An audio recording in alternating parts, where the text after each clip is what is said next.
Chapter 4 Morning at Green Gables.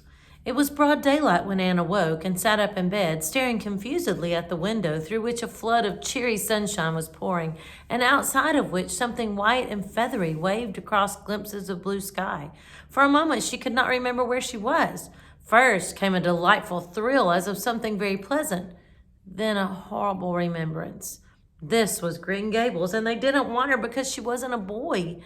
But it was morning, and yes, it was a cherry tree in full bloom outside of her window. With a bound, she was out of bed and across the floor.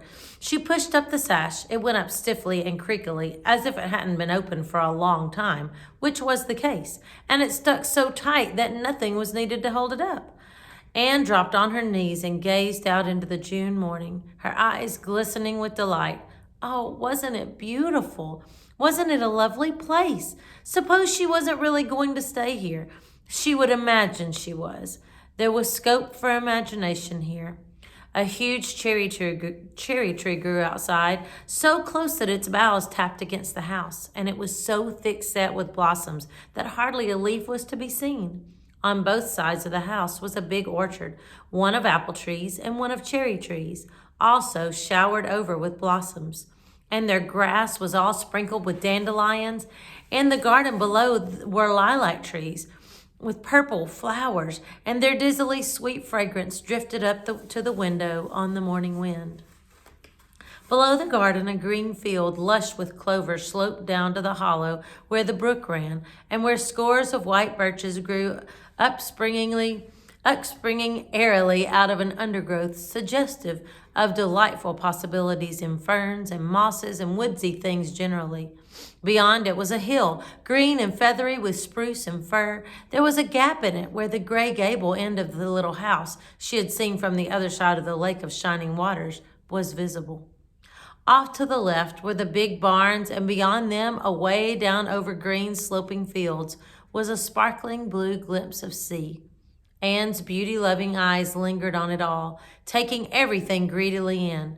She had looked on so many unlovely places in her life, poor child, but this was as lovely as anything she had ever dreamed.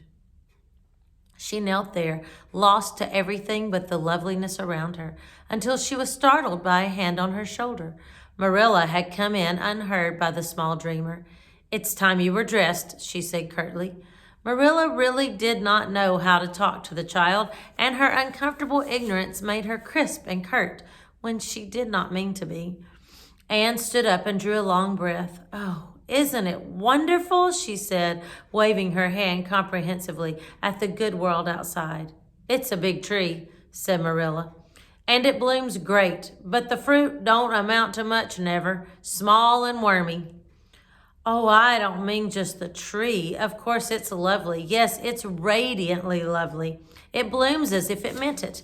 But I meant everything, the garden and the orchard and the brook and the woods, the whole big, dear world. Don't you feel as if you just love the world on a morning like this? And I can hear the brook laughing all the way up here. Have you ever noticed what cheerful things brooks are? They're always laughing, even in wintertime. I've heard them under the ice. I'm so glad there's a brook near Green Gables. Perhaps you think it doesn't make any difference to me when you're not going to keep me, but it does. I shall always like to remember that there is a brook at Green Gables, even if I never see it again. If there wasn't a brook, I'd be haunted by the uncomfortable feeling that there ought to be one. I'm not in the depths of despair this morning. I never can be in the morning. Isn't it a splendid thing that there are mornings? But I do feel very sad. I've just been imagining that it was really me you wanted after all, and that I was to stay here forever and ever. It was a great comfort while it lasted. But the worst of imagining things is that the time comes when you have to stop, and that hurts. "You'd better get dressed and come downstairs, and never mind your imaginings," said Marilla as soon as she could get a word in edgewise. "Breakfast is waiting. Wash your face and comb your hair. Leave the window up and turn your bedclothes back over the foot of the bed. Be as smart as you can." Anne could evidently be smart to some purpose, for she was downstairs in 10 minutes' time, with her clothes neatly on, her hair brushed and braided, her face washed, and a comfortable consciousness pervading her soul that she had fulfilled all Marilla's requirements. As a matter of fact, however, she had forgotten to turn back the bedclothes. I'm pretty hungry this morning, she announced as she slipped into the chair Marilla placed for her. The world doesn't seem such a howling wilderness as it did last night. I'm so glad it's a sunshiny morning, but I like rainy mornings real well too. All sorts of mornings are interesting, aren't they? You don't know what's going to happen through the day, and there's so much scope for imagination. But I'm glad it's not rainy today because it's easier to be cheerful and bear up under affliction on a sunshiny day. I feel that I have a good deal to bear up under. It's all very well to read about sorrows and imagine yourself living through them heroically, but it's not so nice when you really come to have them, is it? For pity's sake, hold your tongue, said Marilla. You talk entirely too much for a little girl. Thereupon Anne held her tongue so obediently and thoroughly that her continued silence made Marilla rather nervous, as if in the presence of something not exactly natural. Matthew also held his tongue, but this at least was natural, so that the meal was a very silent one. As it progressed, Anne became more and more abstracted, eating mechanically with her big eyes fixed unswervingly and unseeingly on the sky outside the window. This made Marilla more nervous than ever. She had an uncomfortable feeling that while this odd child's body might be there at the table, her spirit was far away in some remote, airy cloudland, borne aloft on the wings of imagination. Who would want such a child about the place? Yet Matthew wished to keep her. Of all unaccountable things, Marilla felt that he wanted it just as much this morning as he had the night before, and that he would go on wanting it. That was Matthew's way. Take a whim into his head and cling to it with the most amazing silent persistency. A persistency 10 times more potent and effectual in its very silence than if he had talked it out. When the meal was ended, Anne came out of her reverie and offered to wash the dishes. Can you wash dishes right? Asked Marilla distrustfully. Pretty well. I'm better at looking after children, though. I've had so much experience at that. It's such a pity you haven't any here for me to look after. I don't feel as if I wanted any more children to look after than I've got at present. You're a problem enough in all conscience.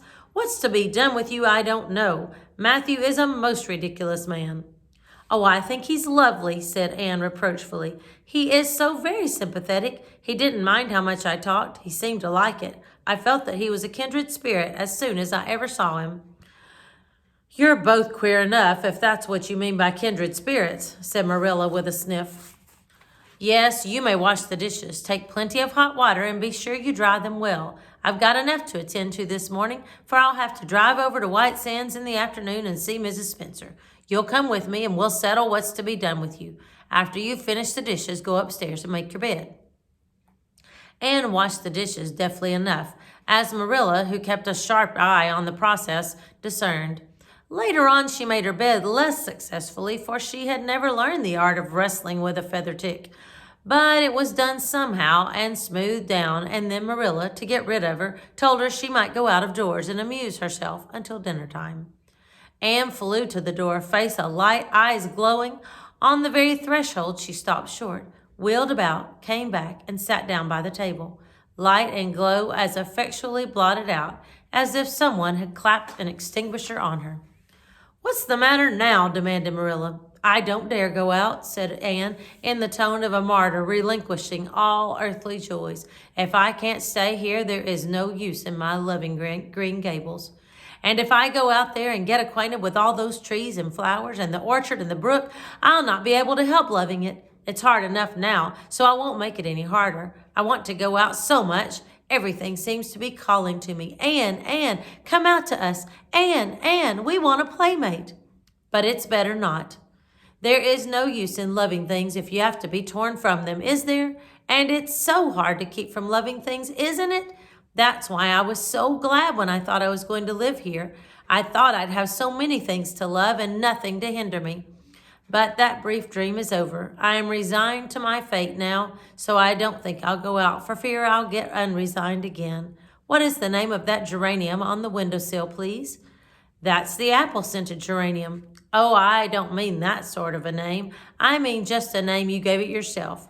Didn't you give it a name? May I give it one then? May I call it, let me see, Bonnie would do. May I call it Bonnie while I'm here? Oh, do let me. Goodness, I don't care, but where on earth is the sense of naming a geranium? Oh, I like things to have handles, even if they are only geraniums. It makes them seem more like people. How do you know but that it hurts a geranium's feelings just to be called a geranium and nothing else? You wouldn't like to be called nothing but a woman all the time. Yes, I shall call it Bonnie. I named that cherry tree outside my bedroom window this morning. I call it Snow Queen because it's so white. Of course, it won't always be in blossom, but one can imagine that it is, can't one? I never in all my life saw or heard anything to equal her, muttered Marilla, beating a retreat down to the cellar after potatoes. She is kind of interesting, as Matthew says. I can feel already that I'm wondering what on earth she'll say next. She'll be casting a spell over me, too. She's cast it over Matthew. That look he gave me when he went out said everything he said or hinted last night over again. I wish he was like other men and would talk things out. A body could answer back then and argue him into reason. But what's to be done with a man who just looks? Anne had relapsed into reverie with her chin in her hands and her eyes on the sky when Marilla returned from her cellar pilgrimage. There Marilla left her until the early dinner was on the table. I suppose I can have the mare and buggy this afternoon, Matthew, said Marilla. Matthew nodded and looked wistfully at Anne. Marilla intercepted the look and said grimly, I'm going to drive over to White Sands and settle this thing. I'll take Anne with me, and Mrs. Spencer will probably make arrangements to send her back to Nova Scotia at once. I'll set your tea out for you, and I'll be home in time to milk the cows. Still Matthew said nothing, and Marilla had a sense of having wasted words and breath. There is nothing more aggravating than a man who won't talk back, unless it's a woman who won't. Matthew hitched the sorrel into the buggy in due time, and Marilla and Anne set off. Matthew opened the yard gate for them, and as they drove slowly through, he said, to nobody in particular as it seemed, Little Jerry Boat from the creek was here this morning, and I told him I guessed I'd hire him for the summer. Marilla made no reply, but she hit the unlucky sorrel such a vicious clip with the whip that the fat mare, unused to such treatment, whizzed indignantly down the lane at an alarming pace. Marilla looked back once as the buggy bounced along and saw that aggravating Matthew leaning over the gate, looking wistfully after them.